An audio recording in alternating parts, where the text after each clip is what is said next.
રાજકોટ જિલ્લાના ઉપલેટામાં સૌરાષ્ટ્ર સર્વોદય ટ્રસ્ટ દ્વારા cottage hospital ખાતે મેગા મેડિકલ સર્જિકલ કેમ્પ સંપન્ન. ઉપલેટા ખાતે આજથી 23 વર્ષ પહેલા માત્ર વતનનું ઋણ ચૂકવવાના ધ્યેયથી અમેરિકા સ્થિત ઉકાભાઈ સોલંકીએ નામાંકિત અને નિષ્ણાંત તબીબો દાતાઓના સહયોગથી સૌરાષ્ટ્ર સર્વોદય ટ્રસ્ટના નેજા નીચે તપાસ, સારવાર, ઓપરેશન, દવા અને રહેવા જમવાની વિનામૂલ્યે સગવડ સાથેના મેગા મેડિકલ તથા સર્જિકલ કેમ્પની શરૂઆત કરેલી હતી. દર વર્ષે ઉકાભાઈ સોલંકી તથા તેમનો પરિવાર ઠેઠ અમેરિકાથી ઉપલેટા આવીને આ કેમ્પનું તન મન ધનથી સંચાલન કર્યું છે. સ્વ ઉકાભાઈના દુઃખદ નિધન પછી તેમના પત્ની નલિનીબેન સોલંકી એ આ ટ્રસ્ટનું સુકાન સંભાળી આ કેમ્પ ચાલુ રાખ્યો છે. પહેલી જાન્યુઆરીએ શરૂ થયેલ આ કેમ્પ સફળતાપૂર્વક સંપન્ન થયો છે. ઉપલેટા, ધોરાજી, કંડોરણા, કાલાવડ સહિતના અસંખ્ય દર્દીઓના વિનામૂલ્યે નિષ્ણાંત તબીબીના હસ્તે સફળ ઓપરેશનો થયા છે.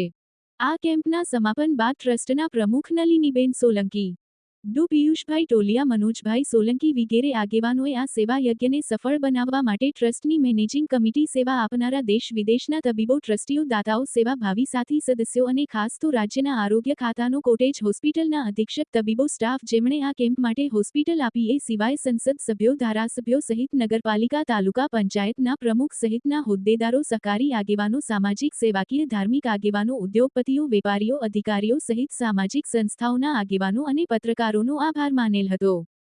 વિપુલ ધામેચા, ન્યૂઝ 14 ઉપલેટા. હું નલિની સોલંકી, હું ઉપલેટાની બહુ છું ને યુએસએમાં રહું છું.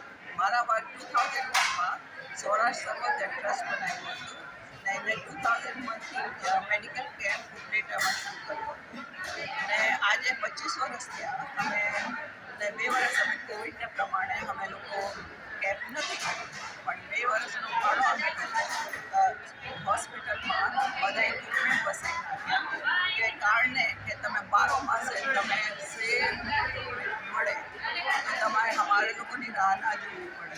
તમે 11 દિવસ હજી કરતા હશો એટલું વધારે અમારે હિસાબે, ટ્રસ્ટના હિસાબે આજે નવી હોસ્પિટલ બની છે, પણ અહીંયાના કાર્યકર્તાઓ બહુ સહયોગ આપે છે.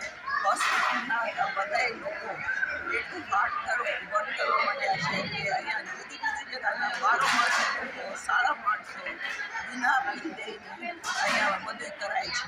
એટલે આવો વધારો ઉપલેટા હોસ્પિટલનો લાભ લો. આમાં કાંઈ ખામી ના રહે. અમે આ ટ્રાય કરશું કે તમે સારું સારું મળે. આવજો.